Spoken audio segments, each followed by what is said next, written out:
Esta noche, Papá Dios ha sido tan y tan bueno que nos ha permitido recibir la colaboración de gente increíblemente buena, increíblemente comprometida, pero en algunos casos de una increíble inexperiencia. Va a ser la primera vez de alguno de ellos. Usted no sabe lo nervioso que se pone uno la primera vez. Usted no sabe lo difícil que es pararse ante un público como ustedes a tratar de hacer un buen trabajo para alabar y bendecir el nombre de Dios. Pero hay una fe plena, hay una confianza en que con la ayuda de Dios y de ustedes esto nos va a salir. Así que en primera instancia quiero agradecer públicamente a todo este equipo de trabajo que se encuentra tras bastidores y que algunos de ellos lo harán por primera vez. Y están nerviosos, pero quieren hacer lo mejor posible. A esos jóvenes y a esos adultos que están con nosotros, vamos a agradecerles con un fuerte aplauso.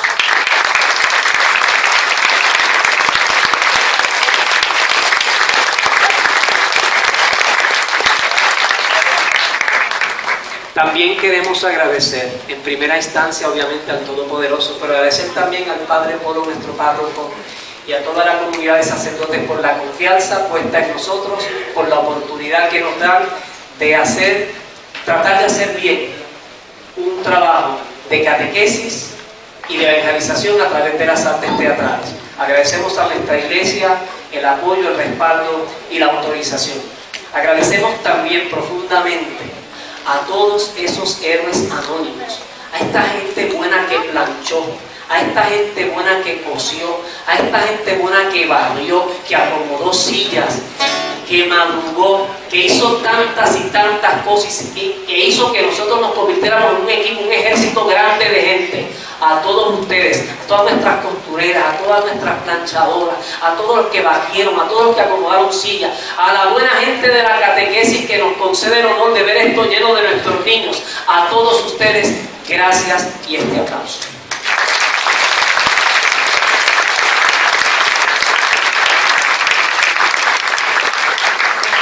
Al Ministerio de Música Jesús Libertador y a todos los que le acompañan.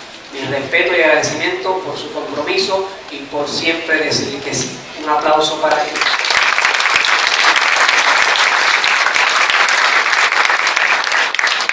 Al señor Sergio Gómez, está tras las cámaras, siempre un héroe anónimo, pero es incondicional. Sergio, muchísimas gracias por estar ahí. Muchas gracias.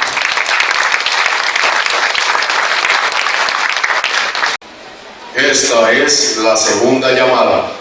Esta es la segunda llamada. Muy buenas noches para todos y todas. Podemos poner de pie, por favor. En el nombre del Padre, del Hijo y del Espíritu Santo. Amén. Te alabamos, Señor, te bendecimos por lo que tú eres nuestro Dios. Te damos gracias por haberte revelado a nosotros en las Sagradas Escrituras, el Antiguo Testamento y el Nuevo Testamento. Gracias, Señor, por esa inspiración, esas palabras del Espíritu Santo para nosotros. Te damos gracias por la Virgen María, tu Madre y Madre nuestra. A la vez queremos pedir perdón las veces que nosotros no nos hemos comportado según tu voluntad para con nosotros, especialmente las veces que hemos echado a un lado las Sagradas Escrituras. Te pedimos que bendiga a todos los actores, personas que escribieron esta obra, que con tanto esmero han practicado para darnos a nosotros un gustico de lo que es las Sagradas Escrituras. Pero pedimos especialmente que nosotros podamos vivir lo que vamos a escuchar esta noche. Le pedimos a la Virgen María, al Espíritu Santo, que esté con todos los actores y actrices. En el nombre del Padre, del Hijo y del Espíritu Santo.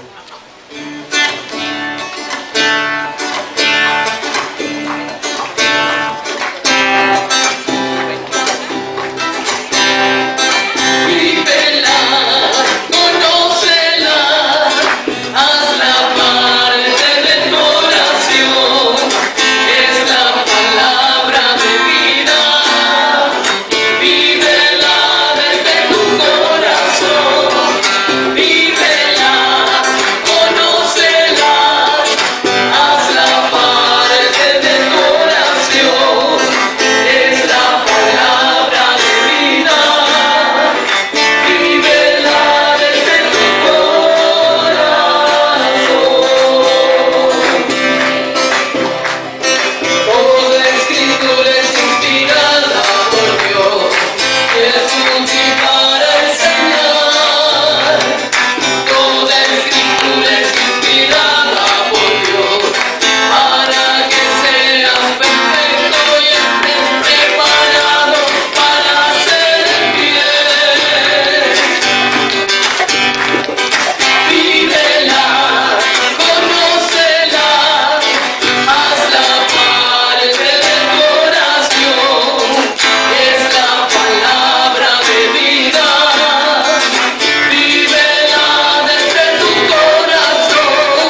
arameo y griego, y significa rollo, papiro o libros.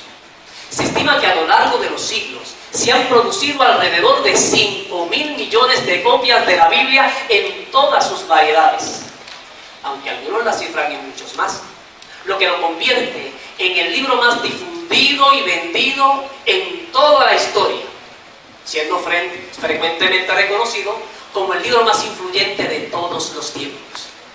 Es que, mis queridos hermanos, la Biblia es la historia de la salvación. Esta se compone de dos partes: Antiguo y Nuevo Testamento. El Antiguo Testamento consta de 46 libros, mientras que el Nuevo Testamento se compone de 27, para un total de 73 libros. El Antiguo Testamento se compone del Pentateuco o Ley, que son los primeros 5 libros de la Biblia, y otra serie de libros históricos, sapienciales y proféticos. En el Nuevo Testamento encontramos los 4 evangelios, el libro de los Hechos, las 19 epístolas o cartas, 6 apostólicas y 13 paulinas, y finalmente el Apocalipsis. La Biblia fue escrita en 3 lenguas diferentes. La mayor parte del Antiguo Testamento está escrito en hebreo, que era la lengua palestina antes del destierro en Babilonia. Y ahí, 48 años en tierra extranjera, al pueblo se le fue olvidando hablar hebreo y hablaban más bien arameo. Sin embargo, la Biblia se seguía leyendo y escribiendo en hebreo. Solamente un trozo del libro de Daniel fue escrito en arameo. El libro de la sabiduría, que fue el último libro de la Biblia en escribirse, se escribió en griego, ya que era la lengua que más se hablaba en muchas partes del mundo. Por eso, el Nuevo Testamento está escrito en griego. El libro de la Biblia se escribió originalmente en esas 3 idiomas que acabamos de mencionar: hebreo, arameo y griego. Sin embargo, hoy en día existen más de 1000 traducciones, como lo es el español, inglés, portugués, francés e incluso idiomas indígenas como lo es el guaraní y el quechua.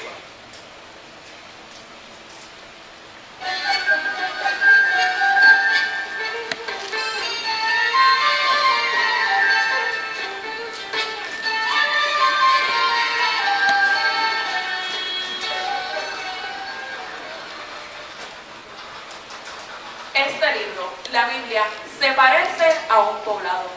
De este lado tenemos el Antiguo Testamento o Antiguo Poblado, y de este otro lado tenemos el Nuevo Testamento o Nuevo Poblado. En el medio tenemos el río Jesucristo, río que da vida al libro de la vida y viene desde allá. Como todo poblado, el poblado de la Biblia tiene calles, o sea, libros, y casas, o sea, capítulos. Estas casas tienen cuartos, o sea, versículos. El poblado de la Biblia es grande y tiene un total de 73 calles, 46 en el antiguo poblado y 27 en el nuevo poblado. Estas calles son muy distintas, unas largas y otras cortas. Las casas también varían mucho, unas grandes y otras chicas. Y es que el antiguo poblado, este poblado es muy divertido, como esas casas como esas grandes ciudades que se han ido construyendo a lo largo de muchos años. Por eso, en una misma calle podemos ver unas casas más antiguas que otras, que a lo largo de los años se han ido haciendo construcciones, mejoras, como agrandando cuartos, derrumbando otros, derribando paredes para hacerle mejoras. Incluso, muchas de estas prefieren mantener un estilo más antiguo y otras un estilo más innovador.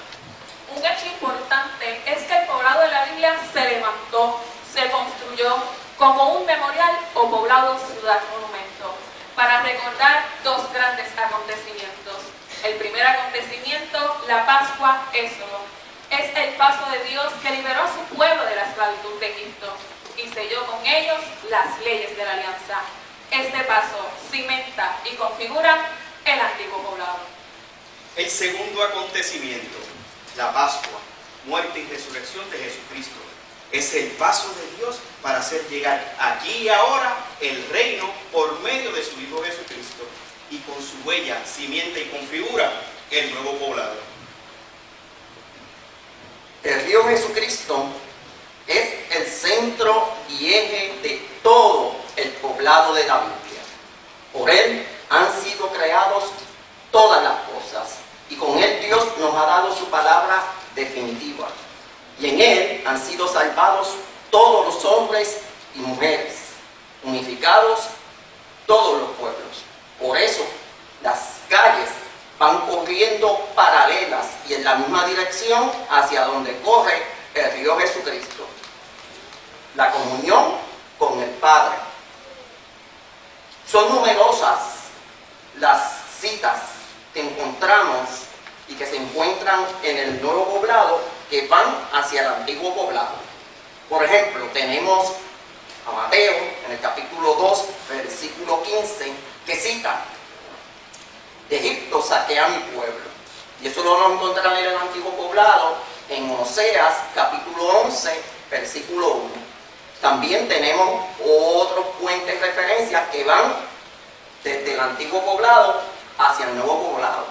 Por ejemplo, tenemos el profeta Joel en el capítulo 3, versículos 1 al 3, que sueña que Dios derramará su espíritu, y eso lo comprobarán los apóstoles en Hechos, capítulo 2, versículos del 16 al 21.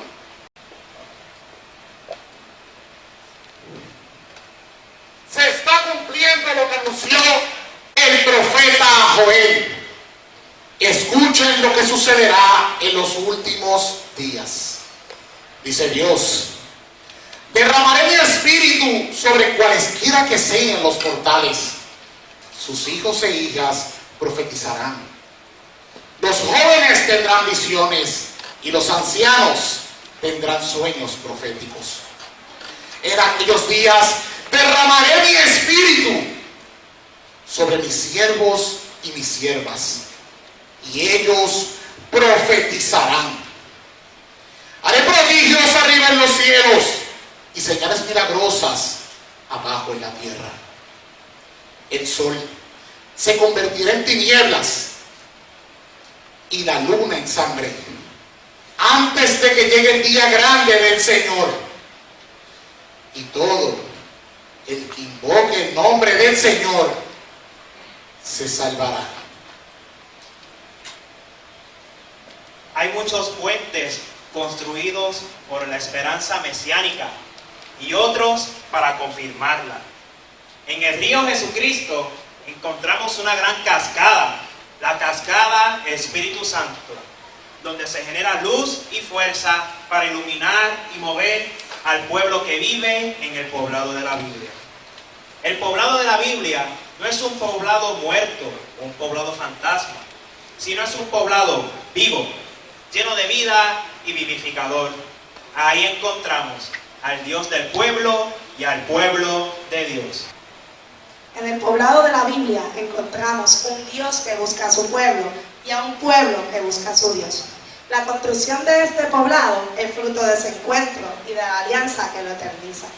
El poblado de la Biblia es un testimonio vivo de una historia de amor y liberación. Dios y el pueblo son los protagonistas de esta historia de salvación, memorias, hechos, tradición y escritura.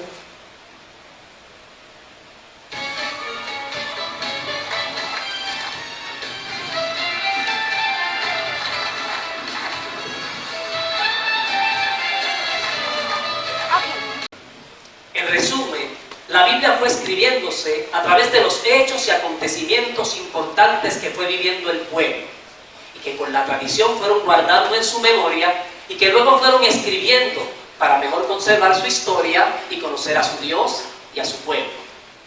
Debemos reconocer dos factores que van evolucionando, cambiando: la situación de la realidad y la fe del pueblo.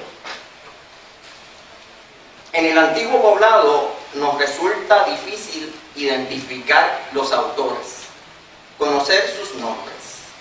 Se suele clasificarlos en tres grupos: profetas, historiadores y sabios.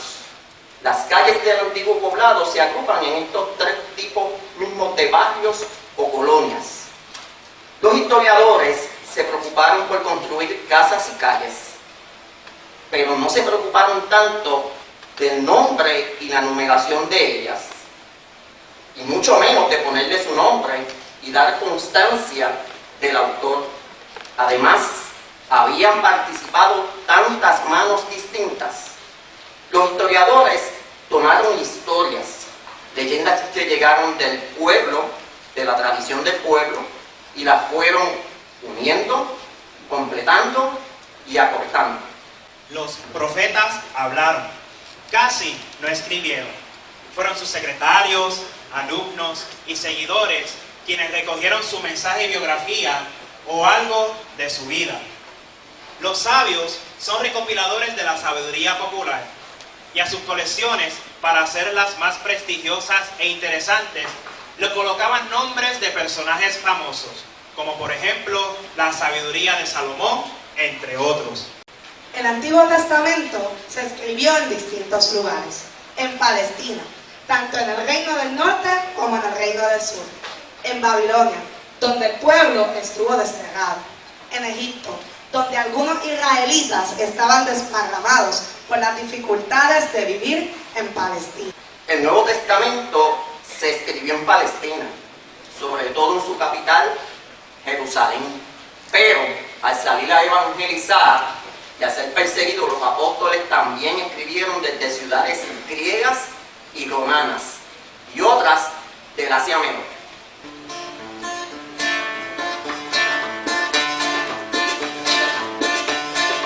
Dios ha hablado con su pueblo, aleluya, y su palabra nos enseña, aleluya. Dios ha hablado con su pueblo, aleluya, y su palabra nos enseña, aleluya. Abran sus oídos, pueblo querido, abran sus oídos y escúchenle, ábranlos ahora, pueblo amado, Dios nos habla hoy, Dios nos habla hoy. Dios ha hablado con su pueblo, aleluya, y su palabra nos enseña, aleluya. Dios ha hablado con su pueblo, aleluya, y su palabra nos enseña, aleluya. Permítanme ofrecerles una breve explicación. ¿Quisieras por favor acompañarme? ¿Sí? ¿Cuál es tu nombre? Harold. Vamos a ubicar a Harold aquí frente a todos ustedes y lo vamos a llamar en este momento Jesucristo. Nosotros los cristianos vivimos en, valga la redundancia, la era cristiana. Todos los que nacimos después del nacimiento de Jesucristo vivimos en lo que llamamos la era cristiana.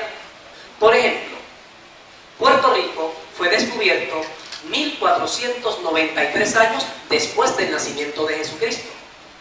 Él va a ser el descubrimiento. Pase por aquí, señor descubrimiento.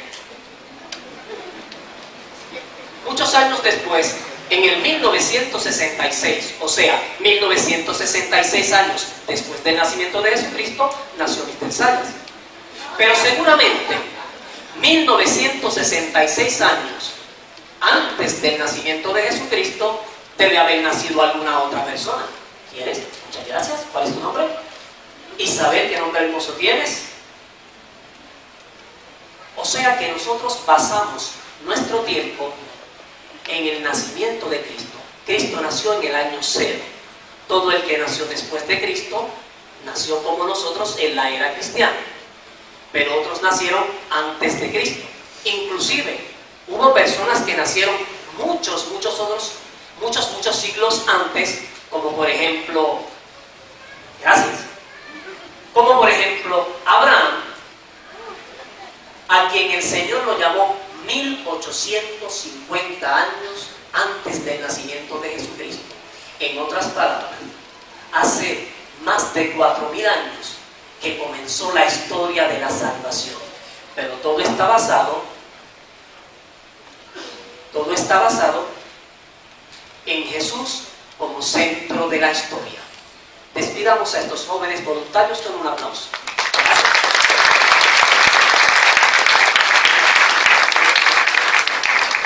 ¿Qué les parece si ahora damos un viaje al pasado? Visitamos el poblado de la Biblia y nos adentramos en los tiempos en los que todo comenzó.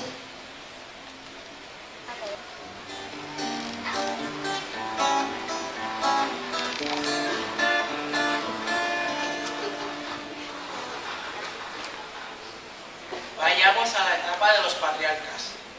Son los orígenes del pueblo que empieza a caminar con la bendición de Dios en busca de la tierra que se le ha prometido. Aproximadamente va de los años 1800 a 1650 a.C.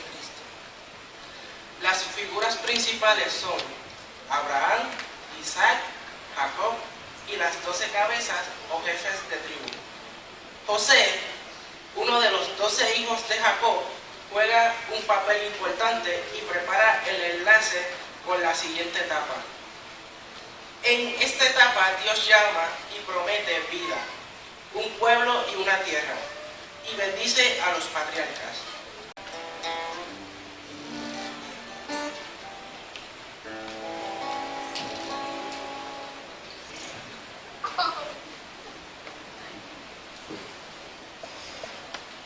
No temas, Abraham, yo soy tu protector. Tu recompensa será muy grande. Señor Yahvé, ¿qué me quieres dar? Soy un hombre viejo y sin hijos. Y todo lo que poseo pasará a Eliezer de Damasco. Ya que no me diste descendencia, tendré por heredero a uno de mis sirvientes. Tu heredero no será Eliezer, sino un hijo tuyo, nacido de tu propia carne y sangre. Mira el cielo y cuenta las estrellas si puedes. Así será tu descendencia.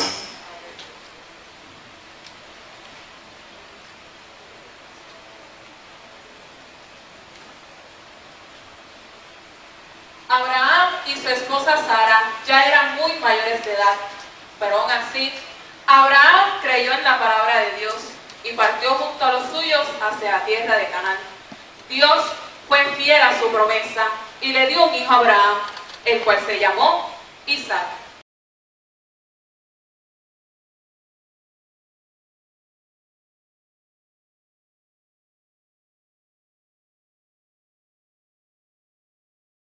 Una situación muy similar ocurría, pero a este lado del poblado de la Biblia, el Nuevo Testamento.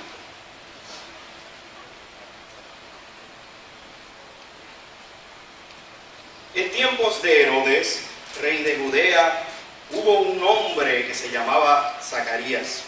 Era un sacerdote del grupo de Abías. La esposa de Zacarías se llamaba Isabel y era descendiente de una familia de sacerdotes. Zacarías e Isabel eran personas realmente buenas a los ojos de Dios. Vivían de acuerdo a todos los mandamientos y leyes del Señor. No tenían hijos, porque Isabel no podía tener familia y ambos eran ya de avanzada edad. Mientras Zacarías estaba sirviendo en el templo delante de Dios según el orden de su grupo, echaron suerte según la costumbre y fue designado para entrar en el santuario del Señor y ofrecerle el incienso de la tarde. Y mientras el pueblo permanecía afuera en oración, se le apareció el ángel del Señor. El ángel estaba de pie a la derecha del altar del incienso. Zacarías, al verlo, se turbó y tuvo miedo. Palabra de Dios.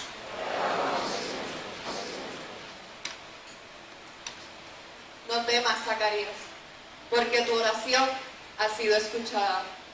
Tu esposa Isabel te dará un hijo que por nombre le pondrás Juan. Será para ti un gozo muy grande y muchos más se alegrarán con su nacimiento, porque este hijo tuyo será un gran servidor del Señor. no beberá vino ni licor, y estará lleno del Espíritu Santo ya desde el seno de su madre. Por medio de él, muchos hijos de Israel volverán al Señor su Dios.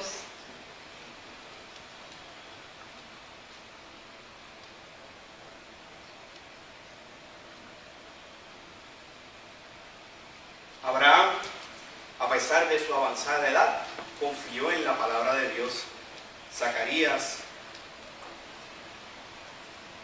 Y esto, ¿quién me lo puede asegurar? Yo ya soy viejo y mi esposa también. Yo soy Gabriel, el que tiene entrada al consejo de Dios, y me ha enviado aquí para hablar contigo y comunicarte esta buena noticia. Mis palabras se cumplirán a su debido tiempo, pero tú, por no haber creído, te quedarás mudo y no podrás hablar hasta el día en que todo esto ocurra.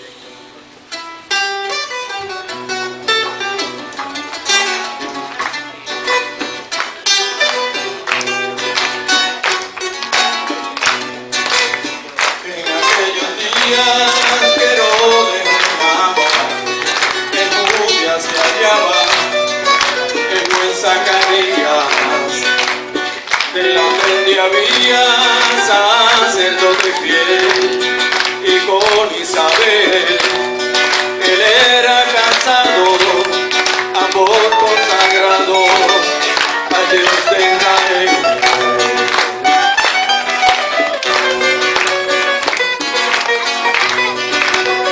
Y con alegría la ley observaban, también la guardaban, alzando Mesías.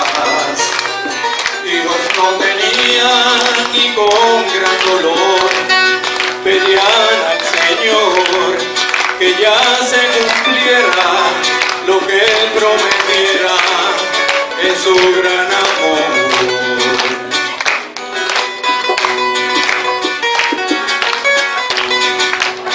El buen Zacarías en el templo estaba, y mientras oraba, temor él sentía, pues ante él veía un ángel de Dios que allí se acercó, diciéndole a él que el Dios de Israel su oración oyó.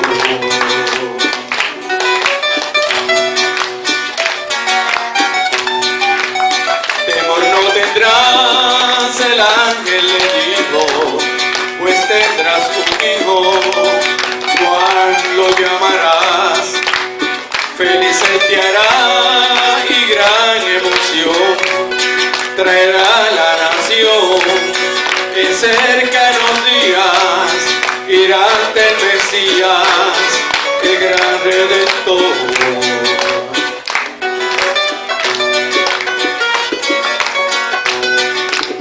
¿Cómo será esto? Zacarías le dijo, que yo tenga un hijo, siendo que soy viejo. Y aquel mensajero le dijo hacia él, pues yo soy Gabriel y he sido enviado con este legado del Dios de Israel.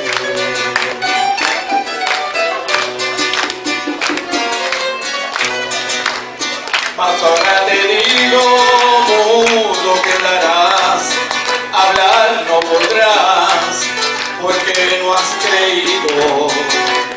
Ya será cumplido lo que te he indicado, y el ángel marchado, Zacarías.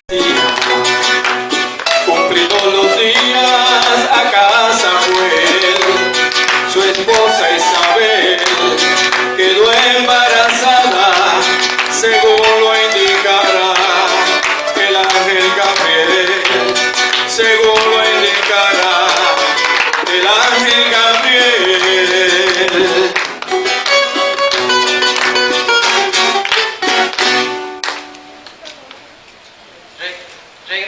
al Antiguo Testamento y repasemos la difícil etapa en la que el pueblo de Dios era esclavo en el país de Egipto, y cómo Dios escuchó a su pueblo y lo liberó del yugo de los egipcios. Egipto era un pueblo poderoso establecido en las fértiles márgenes de un gran río, el Nilo. Los faraones hicieron grandes obras, y por eso ahora esas obras majestuosas se les llama obras faraónicas, como las pirámides y las ciudades almacén para guardar las cosechas de trigo y otros productos. Todo esto lo hacían con mano de obra esclava y barata.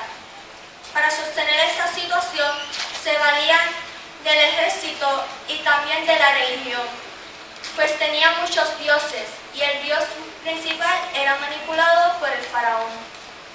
Ahí están los israelitas, junto con otros esclavos, trabajando sobre todo en las obras de construcción. No se les permite reunirse para celebrar su culto y organizarse. La Biblia nos cuenta que fueron unos 400 años de esclavitud, de 1650 a 1250 a.C.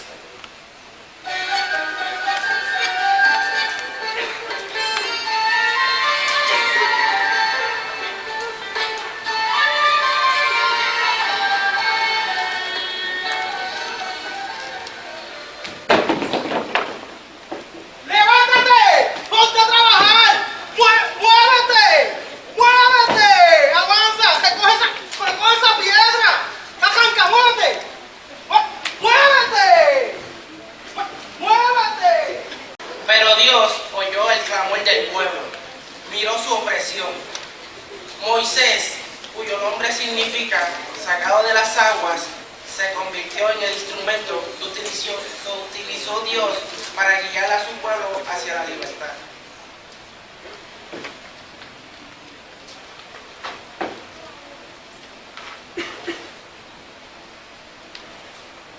Yo soy el Dios de tus padres, el Dios de Abraham, el Dios de Isaac y el Dios de Jacob. He visto la humillación de mi pueblo en Egipto y he escuchado sus gritos cuando lo maltrataban sus mayordomos. Yo conozco sus sufrimientos y por esta razón estoy bajando para librarlo del poder de los egipcios y para hacerlo subir de aquí a un país grande y fértil, a una tierra que emana leche y miel, al territorio de los cananeos, de los heteos, de los amorreos, los fereceos, los heveos y los jebuseos. El clamor de los hijos de Israel ha llegado hasta mí y he visto cómo los egipcios los oprimen. Ve pues, yo te envío a Faraón para que saques de Egipto a mi pueblo, los hijos de Israel. Pero, ¿quién soy yo para ir donde Faraón y sacar de Egipto a los israelitas? Yo estoy contigo, y esta será para ti la señal de que yo te he enviado. Cuando hayas sacado al pueblo de Egipto, ustedes vendrán a este cerro y me darán culto aquí.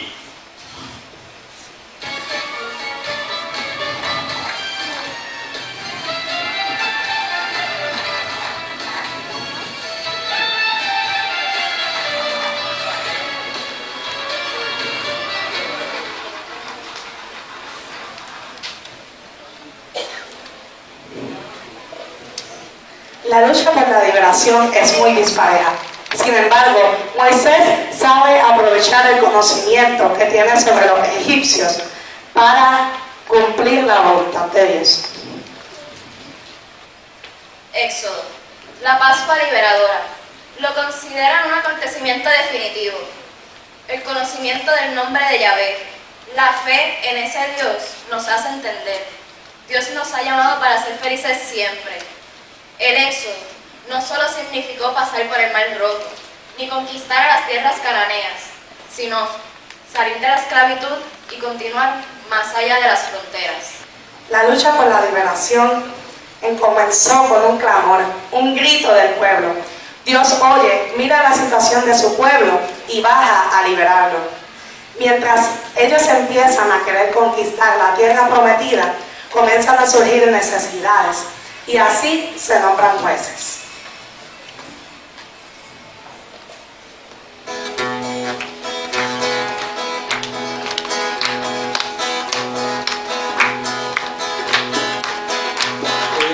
Esclavo fui, sí, en Egipto esclavo fui, desde Faraón. Muy triste estaba mi corazón, lloraba, hazme libre, Señor. Muy triste estaba mi corazón, lloraba, hazme libre, Señor. Se fue al Faraón, sí, se fue al Faraón y le dijo así: deja ir a mi pueblo para rendirme culto a ti, yo el Señor. Deja ir a mi pueblo para rendirme culto a ti, yo el Señor. Libre, tú me hiciste libre, tú me hiciste libre, libre, Señor. Libre, tú me hiciste libre, tú me hiciste libre, libre, Señor. Las etapas de los reyes y los profetas fueron, son y seguirán siendo trascendentales en la historia de la salvación del pueblo de Dios. Mientras el pueblo se fue organizando, nombraron líderes y jueces que los guiaron. Aquí surgen los nombres de Josué, Débora y Gedeón, entre otros. Esto ocurrió entre el año 1200 y el año 1000 a.C., durante el periodo de los reyes y profetas, entre el año 1000 y el año 600 a.C. Vemos varios acontecimientos. El principio de la monarquía o reinado de Israel, que luego se dividió en dos reinos: reino del norte Israel y reino del sur Judá. Más tarde, ambos cayeron bajo el dominio de otros imperios. Las figuras principales fueron los primeros tres reyes: Saúl, David y Salomón. Hubo una lista larga de reyes, entre ellos se destacan dos buenos, Ezequías y Josías. También encontramos varios profetas: Samuel, Elías, Eliseo, Isaías, Jeremías y otros. El nombre David significa amado, hombre conforme al corazón de Dios. Él era pastor de las ovejas de su padre, de los alrededores de Belén. Del campo lo mandó a llamar el profeta Samuel para ungirlo. Después pasó al servicio de la corte del rey Saúl, donde componía salmos, cantaba y tocaba el arpa para aliviar el ánimo voluble del rey Saúl. Los filisteos combaten contra los israelitas. Uno de ellos, llamado Goliat, lanza un desafío. David acepta el desafío de Goliat. Tú vienes contra mí con espada, lanza y jabalina, pero yo voy contra ti en el nombre del Señor. Y vence, y comienza a hacerse famoso. Cuando David es consagrado rey de Judá, pone su capital en Hebrón. Como quiere la unión de los dos reinos, el del norte y el del sur, traslada la capital a Jerusalén, ciudad que él había conquistado, para allá llevar el arca de la alianza, signo de la presencia de Yahvé en medio de su pueblo.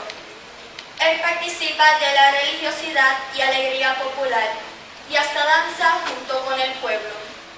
David se estableció en Hebrón y luego conquistó Jerusalén, donde reinó 33 años. David escribió muchos de los hermosos himnos y oraciones que hoy llamamos salmos. Después de David siguió Salomón, su hijo.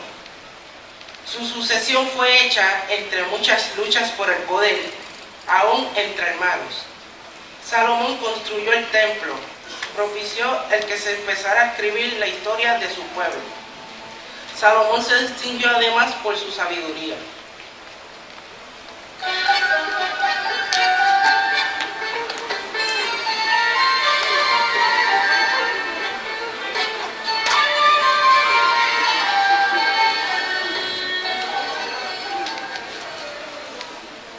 Yahvé, mi Dios, me has hecho el rey en lugar de David, pero aún no sé cómo conducirme. Soy muy joven para estar enfrente del pueblo que has elegido, un pueblo tan grande y tan numeroso que no se puede contar. Dame pues a mí, tu servidor, un espíritu atento para gobernar bien a tu pueblo y poder decir entre lo bueno y lo malo, porque si no, ¿cómo podré gobernar tan grande pueblo? No has pedido para ti una larga vida, ni has pedido riquezas de la muerte para tus enemigos, sino que has pedido inteligencia para gobernar con rectitud. Por eso te concedo lo que pides. Te doy sabiduría e inteligencia como nadie la tuvo antes de ti, ni la tendrá después. Además, te doy lo que no has pedido, riquezas y gloria, tales que mientras vivas no habrá rey alguno como tú. Si sigues mis caminos cumpliendo mis leyes y mandamientos como lo hizo David, tu padre, te daré larga vida. Tiempo después llegaron dos mujeres a la presencia del rey Salomón, acompañadas de un soldado. Y este soldado tenía un bebé en sus manos. Su Majestad, estas mujeres solicitan audiencia. La escucho.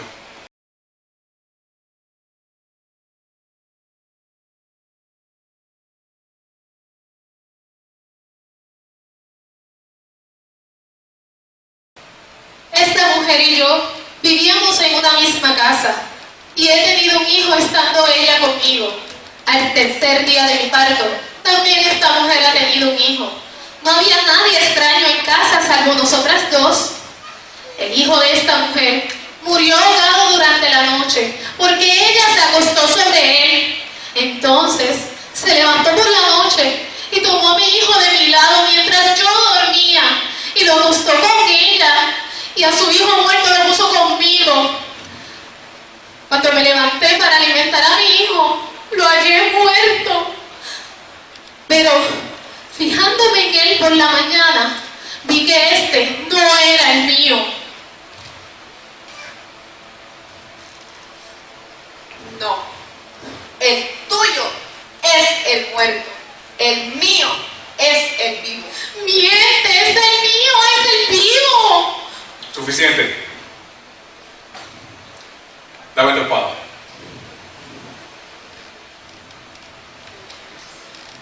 Una de ustedes dice, no, mi hijo es el vivo, el tuyo es el muerto. La otra dice, no, el mío es el vivo, el tuyo es el muerto. Así no puede saberse quién es la verdadera madre. Parta el niño en dos y déle a cada madre una mitad. ¡No! ¡Está bien! ¡Por favor, mi señor!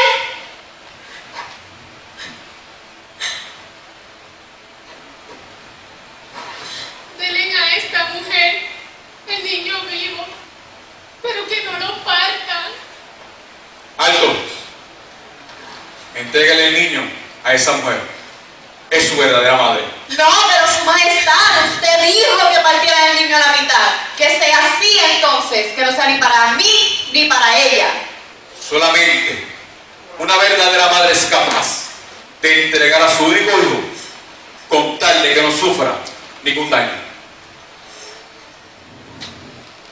Todo Israel supo de la sentencia que Salomón había pronunciado y lo respetaron, pues vieron en él una sabiduría divina para hacer justicia. Pero después de la muerte de Salomón, las grandes diferencias entre los sucesores y el pueblo ocasionaron la división entre el norte de Israel, con Samaria como capital, y el sur, Judá, con su capital, Jerusalén. Dios exige justicia y rechaza el culto vacío, separado de la vida. Lo hace en la vida y por la voz de los profetas. En el norte surgieron los profetas para denunciar las injusticias e idolatrías. Elías y Eliseo en el siglo IX a.C. Y después Amós, Oseas, Isaías y Miqueas en el siglo VIII a.C. Los profetas que más se distinguieron en el reino del sur fueron Isaías, Sofonías, Habacuc y Jeremías. Los profetas, al denunciar las injusticias presentes, recuerdan los acontecimientos pasados y el proyecto de Dios. Quitan las falsas seguridades donde pretende apoyarse el pueblo y buscan una nueva alianza, un nuevo éxodo y un nuevo reino que debe fincarse en la esperanza y en la espera del enviado de Dios, alguien muy superior a Moisés, a David y a Elías.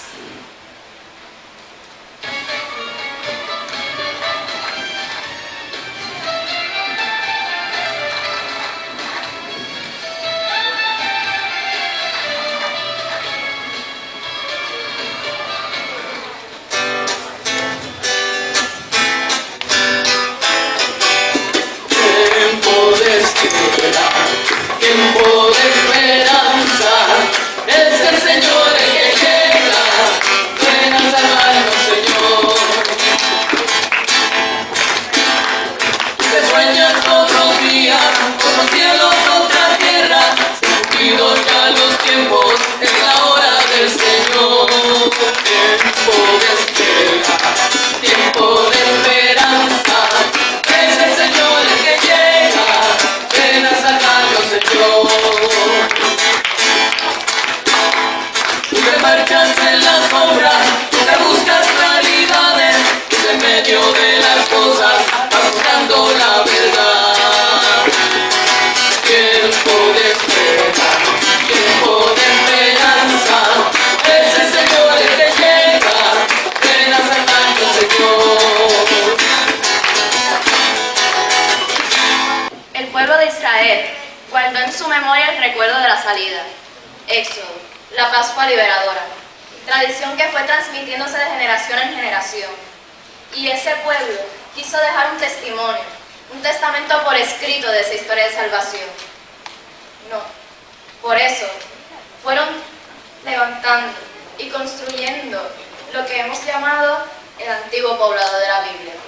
Nosotros, al recorrer sus calles y barrios, nos encontramos con uno de sus héroes, de sus profetas y sabios.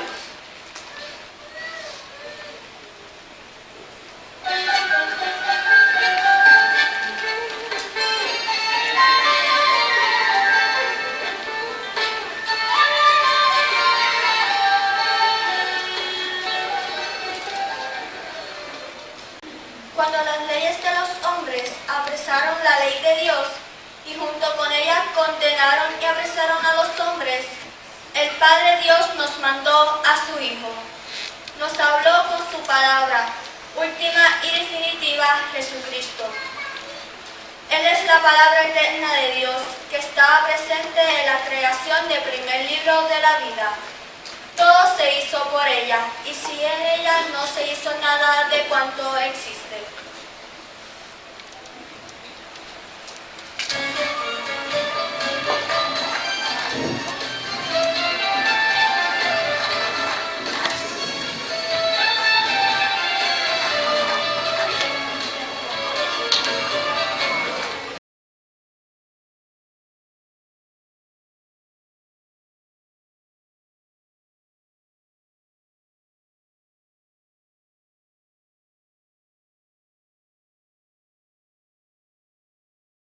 Yo soy el camino, la verdad y la vida. Nadie va al Padre sino por mí. Si me conocen a mí, también conocen al Padre, pero ya lo han visto y ya lo conocen. Señor, muéstrame al Padre. Y eso nos basta. Hace tanto que estoy con ustedes y todavía no me conoces, Felipe. Si me ves a mí, ves al Padre. ¿Cómo es que dices? Muéstranos al Padre. ¿No crees que yo estoy en el Padre y que el Padre está en mí? Cuando les enseño esto, no viene de mí, sino del Padre, que habita en mí y hace sus propias obras. Yo estoy en el Padre y el Padre está en mí. Créanme, o si no, créanlo, por las obras mismas.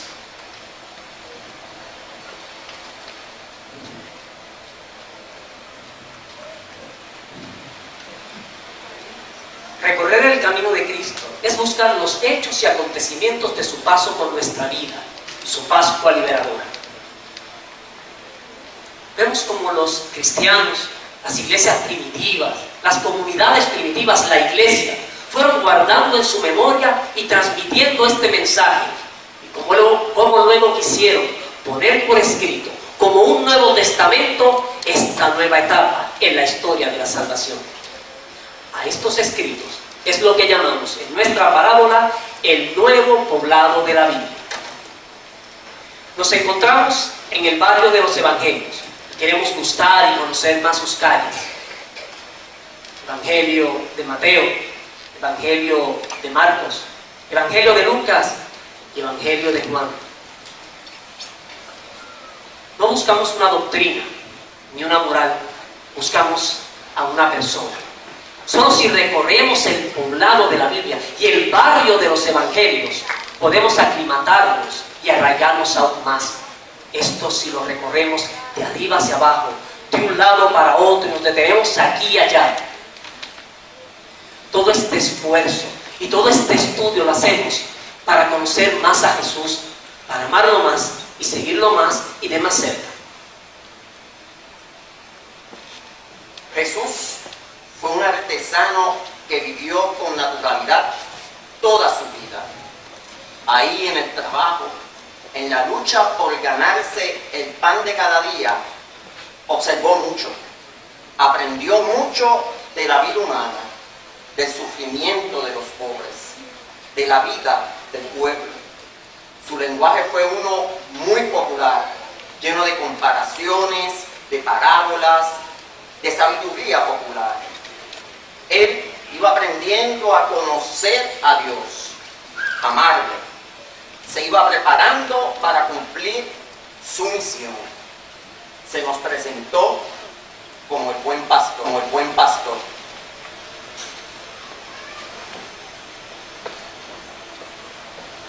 Yo soy el buen pastor y yo conozco a mis ovejas. Así como el Padre me conoce, yo conozco al Padre y yo doy la vida por mis ovejas. También hay otras ovejas que no son de este redil, a las que ellas tengo que llamar, y oirán mi voz, y habrá un pastor y un solo rebaño. Jesús es la palabra de Dios hecha carne, convertida en acción. Él nos ofreció palabras de consuelo, palabras de vida eterna. Bienaventurados los pobres de espíritu, porque de ellos es el reino de los cielos. Bienaventurados los mansos, porque ellos heredarán la tierra. Bienaventurados los que lloran, porque serán consolados. Bienaventurados los que tengan sed y hambre de justicia, porque serán saciados. También la vida de Jesús se puede dividir en etapas.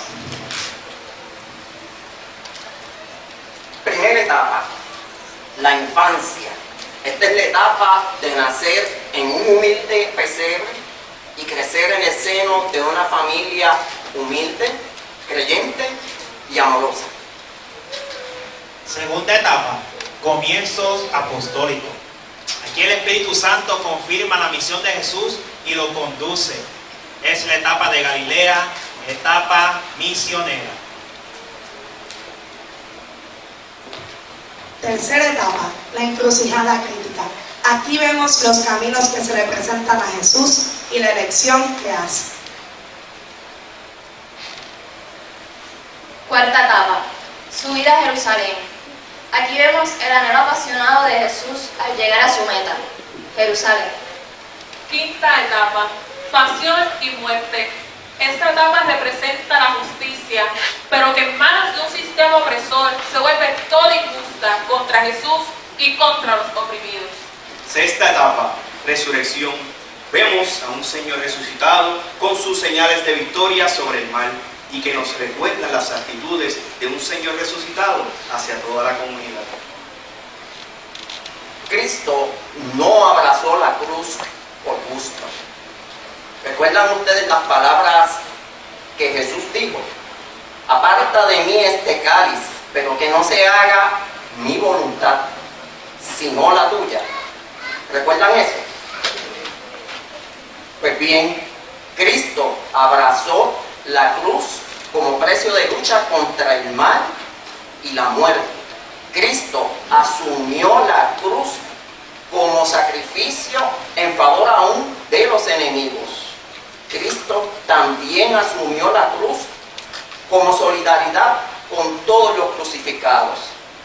La voluntad del Padre no fue clavar a Jesús en la cruz, sino que la voluntad del Padre es el reino.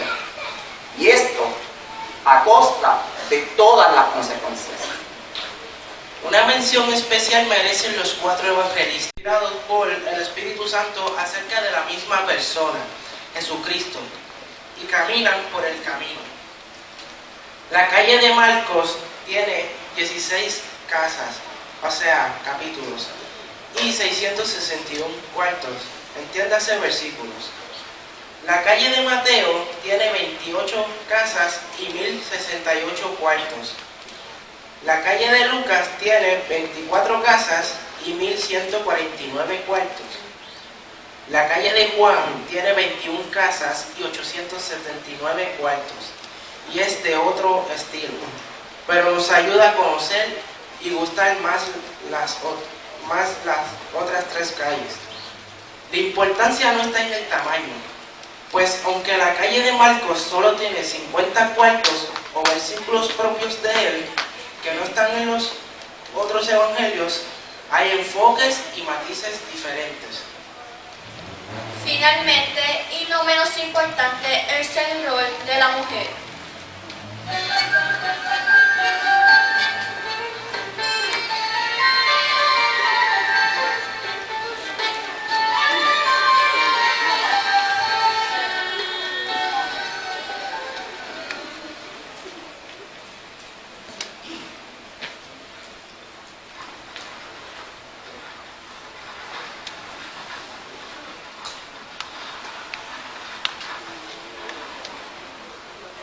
La mujer en tiempos de Jesús estaba muy marginada.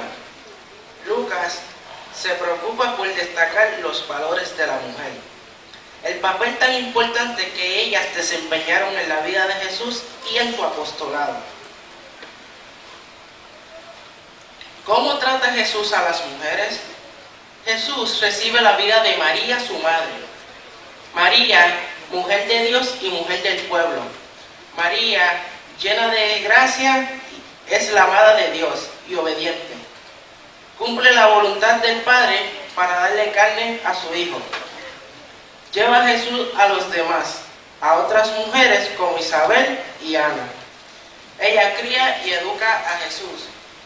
Le enseña a conocer y a vivir en medio del pueblo pobre y campesino. También le enseña la palabra de Dios que está en las Escrituras y en la vida.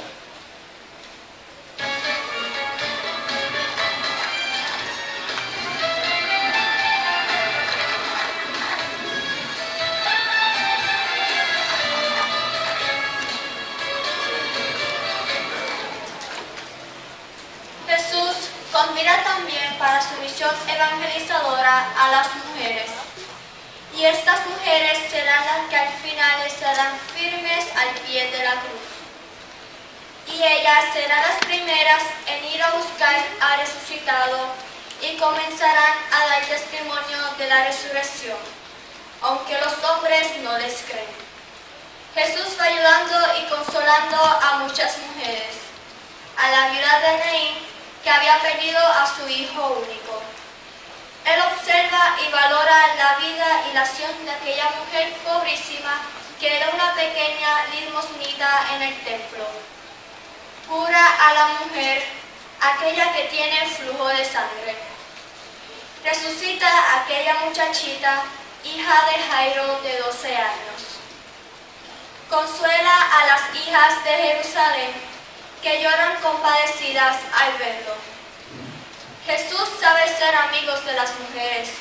Visita la casa de sus amigas Marta y María para conversar con ellas para estar a gusto. Y habla con palabras de vida eterna a la samaritana.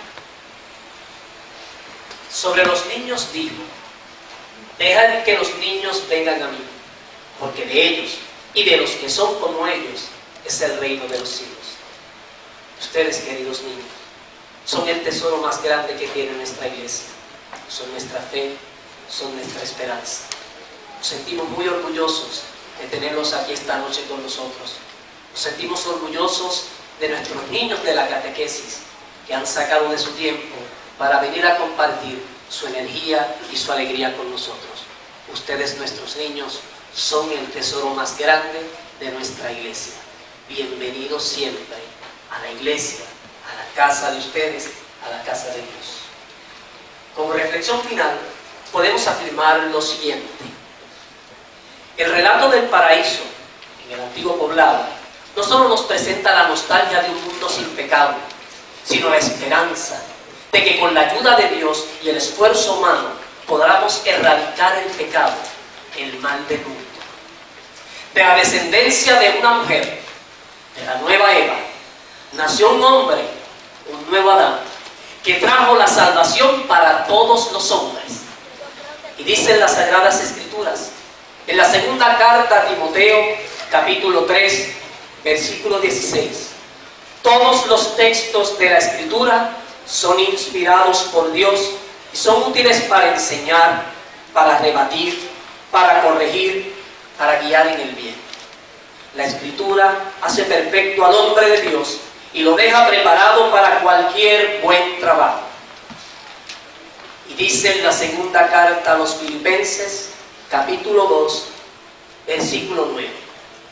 Por eso Dios lo engrandeció y le concedió el nombre que está sobre todo nombre, para que ante el nombre de Jesús todos se arrodillen en los cielos, en la tierra y entre los muertos, y toda lengua proclame que Cristo Jesús es el Señor, para gloria de Dios.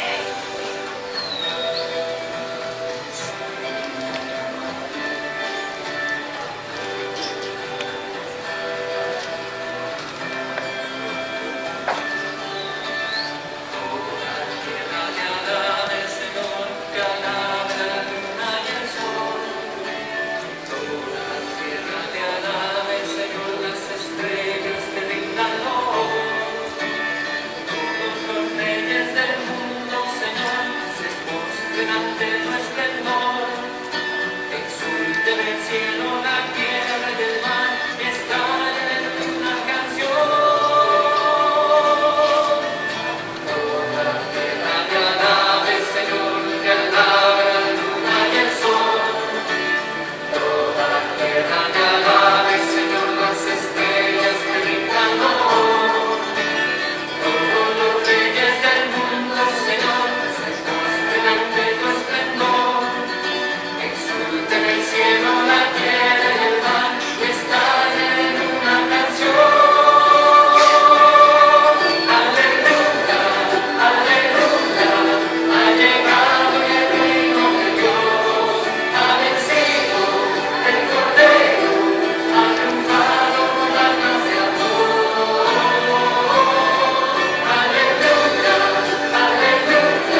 aplauso grande para este grupo.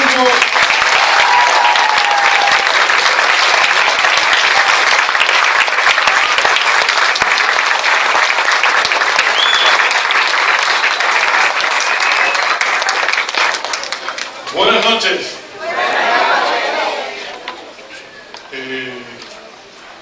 Gracias al profesor Ángel Sayas siempre colaborando con nosotros.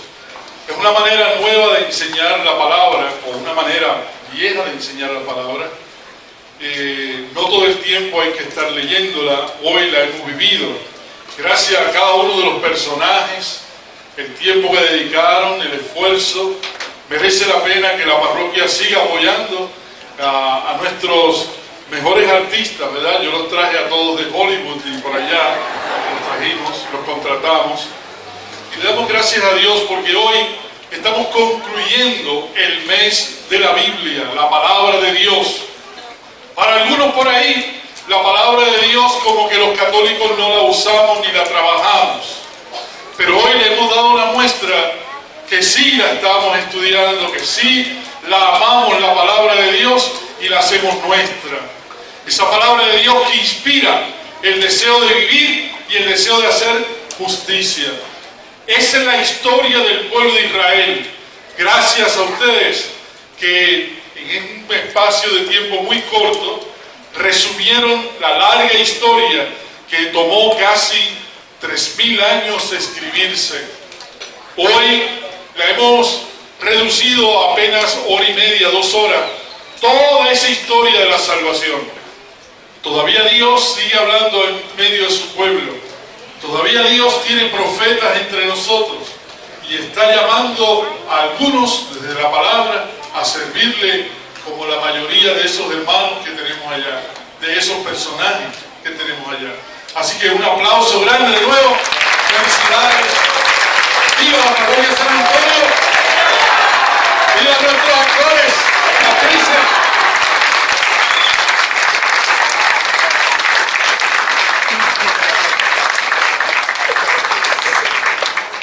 Es importante señalar que la obra está basada en el libro El poblado de la Biblia, escrito por Javier Sarabia. Es la persona a quien le acreditamos el libreto en realidad, y solamente lo que hicimos fue añadirlo, quitarlo y otro detallito, pero en realidad en justicia queremos reconocer a esta persona, señor Javier Sarabia, que fue el que escribió el libro en el que se inspiró esta presentación. Javier Sarabia es un sacerdote jesuita que escribió este guión o este curso bíblico para los campesinos, para donde la gente no sabía leer ni escribir mucho, lo trabajó de esa manera. Así que por eso es que fue por estampas, para recordar esa foto de la historia de la salvación. Gracias por recogerlo, muy bien. Sayas, muy bien. Sin una vez más agradecerle a todos, han tenido una conducta excelente, a nuestros niños de la catequesis, los felicito, sus catequistas se pueden sentir muy orgullosos de ustedes.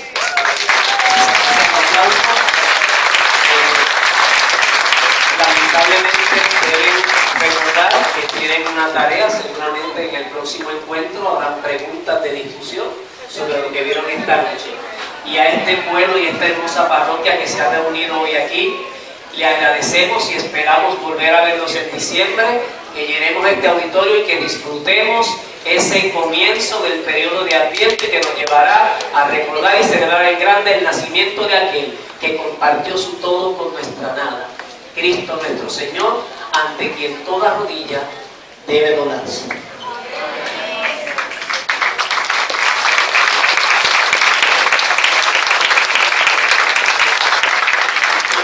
Esta noche por la bendición de Dios. El Señor está con ustedes. Dios del amor que te has comunicado a través de tu palabra a tu pueblo. Aquí está una porción de tu pueblo que pide tu bendición. La misma bendición que pidió Moisés para liberar al pueblo. La bendición que pidió Salomón para gobernar con sabiduría.